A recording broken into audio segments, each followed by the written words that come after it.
Ito nga po pala mga idol yung simpleng damo sa dagat na ikakagulat mo dahil pwede pala itong gawing gulaman. Yes po, tama po ang narinig ninyo mga idol, ito talaga ang ginagawa naming gulaman dito sa probinsya. Hindi na kami namomroblema mga idol kapag gagawa kami ng gulaman kasi malapit lang naman kami sa dagat. Kaysa naman sa bibili ka pa sa tindahan na siguradong nagmahal na rin yung presyo. Balik kasama ko nga pala dito mga idol yung tita ko nang magpunta nga ako sa dagat. Kakaiba nga lang ang purpose namin dito, yung tita ko ay mamumulot ng iba't ibang klaseng lamang dagat at ako naman ay gulaman. Sa sobrang dami pa nga nito dito sa amin mga idol kaya naman ang dami ko na nga agad nakuha. Lalo na nang magpunta nga ako sa mga bakawan na mas marami pa nga ang makukuha. Sa mga nagtatanong nga po pala, ganito yung itsura ng gulaman. Akala mo talaga ay simpleng damo pero napakalaki ng pakinabang. Kaya naman napakaswerte nga namin kasi hindi na namin kailangan pang bumili sa tindahan. Pagdating namin sa bahay mga idol ay agad-agad na nga namin itong nilinis. Ang gagawin kasi natin mga idol ay hugasan to ng paulit-ulit hanggang sa matanggal nga yung alat. At tanggalin din yung mga maliliit na mga bato na nakadikit para mas maging malinis talaga.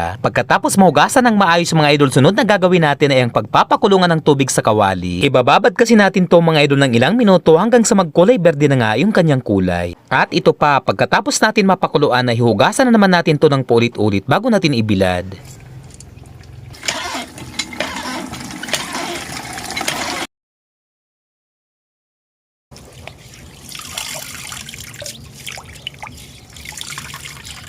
Pagkatapos mapatulo ay ibibilad na nga natin ito ng 3 araw. Ang purpose kasi mga idol sa pagbibilad nito ay para matanggal yung lansa at maging kulay puti. Yun nga lang ay aabot talaga ng 3 araw bago tayo makapagluto. At dito na nga ako nagulat mga idol kasi pagkatapos ng 3 araw yung galaman ay naging kulay puti. As in tuyong-tuyo na talaga mga idol, pwede na talagang lutuin. Pero obviously bago tayo makapagluto ay hugasan naman natin to ng paulit-ulit para matanggal talaga yung mga bato-bato. Sunod na gagawin natin mga idol ay magpapakulo na nga tayo ng tubig dito sa malaking kawali. At kapag kumulo na nga ito ay ibubuhos na nga natin dito itong gulaman. Para mabilis matunaw itong gulaman ay maglalagay tayo dito ng kalamansi o di kaya dahon ng sampalo.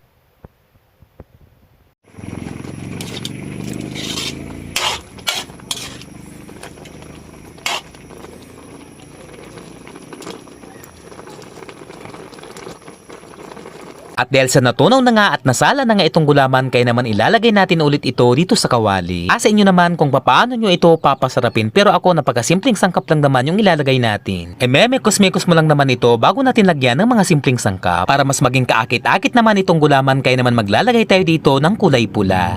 At syempre itong condensed milk at saka itong puting asukal. O di ba mga idol, libre lang makukuha itong gulaman at napakasimple lang ng mga sangkap, magkakaroon na tayo ng masarap na panghimagas. So paano ba yan mga idol? Ito talaga yung pinakahihintay ng lahat, yung tikiman time. Hindi na kasi namin mapigilan mga idol ang tumikim nga nitong gulaman, lalong-lalo na nga itong mga bata. Kaya naman kahit hindi pa malamig na ko, pinatikim ko na agad sa kanila. Kaya naman sabi ko papatok talaga itong gulaman, lalong-lalo na kapag may mga okasyon. Hanggang dito na lamang po ang video natin. Marami pong salamat sa panunood.